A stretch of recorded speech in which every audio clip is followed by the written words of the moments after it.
Bueno, ¿por qué es importante la función setup dentro de nuestro programa en Arduino? Es esta la que tenemos acá, ¿sí?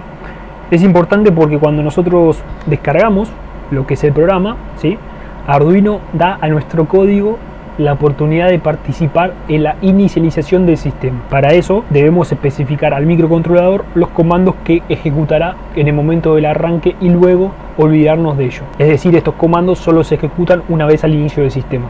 Cuando nosotros colocamos diferentes tipos de cosas, variables, funciones, declaraciones, atributos, lo que sea, dentro de este código, desde esta llave hasta esta llave, lo vamos a ver más detenidamente a lo largo del curso, ¿sí? Acuérdate que es un curso introductorio. Es importante que te quedes con las cosas más relevantes, no con absolutamente todo, porque hay muchos conceptos informáticos que capaz no los entendés, pero no importa, ¿sí? Hay que tener persistencia y continuar con las cosas. Entonces, cuando nosotros declaramos todo lo que vos quieras declarar en el programa que vos estés haciendo para el Arduino, entre esta llave y esta llave, acá, esto se va a ejecutar solamente una vez y va a quedar guardado dentro del microcontrolador del Arduino. Eso quiere decir que no tengas que especificarle al microcontrolador constantemente qué es lo que va a hacer tu programa. Lo colocas dentro de estas llaves, como te dije, y te olvidas. Para eso sirve el setup. Es una función que hace entonces lo que te acabé de comentar. Por eso en el programa tenemos que seleccionar el bloque en el que se va a almacenar esos comandos. Ahora vamos a ver la sintaxis dentro del Void Setup. La palabra setup, esta palabra que está acá, ¿sí?, precedida por estos paréntesis, es el mismo nombre de la función. La palabra que precede el nombre describe el tipo de datos que se deben devolver dentro de esta función. En este caso la subrutina no devuelve ningún dato, por lo que debemos especificar la palabra void.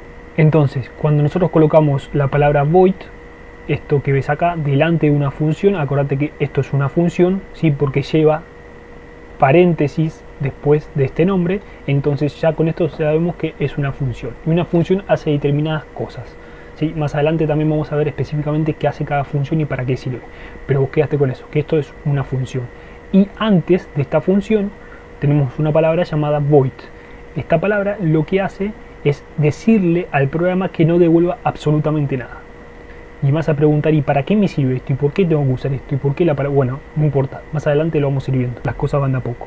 Ejemplo que podemos utilizar con Void Setup, por ejemplo, es un tipo de función llamada pinMod, que es el número y tipo de pin que se le va a dar al programa, ¿sí?, cuando vos estás haciendo un tipo de programa para encender y apagar, por ejemplo, un LED. Es muy sencillo, vos colocas un pinMod, ese tipo de nombre que te acabé de decir, pinMod, le seleccionas qué tipo de puerto va a estar conectada a la pata de tu LED.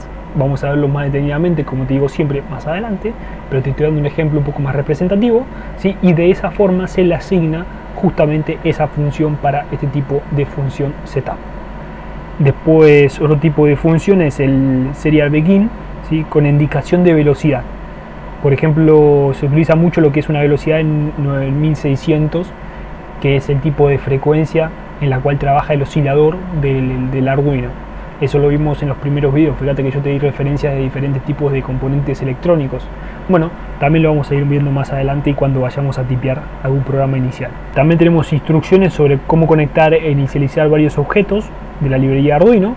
Por ejemplo, un tipo de servo. Hay un tipo de función llamado el attach. Si vos le das un nombre a tu servo motor, es un tipo de motorcito electrónico en continuo, que lo que hace justamente vos lo inicializas con un tipo de función y le das un attach con un tiempo, y eso indica la biblioteca a la que estamos conectando justamente ese servo y en un tipo de pin determinado de conexión.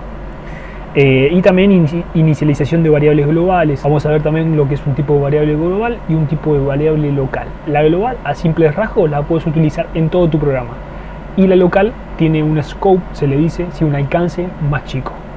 Así que bueno, esto sería un poco la introducción sobre nuestro tipo de función llamado setup.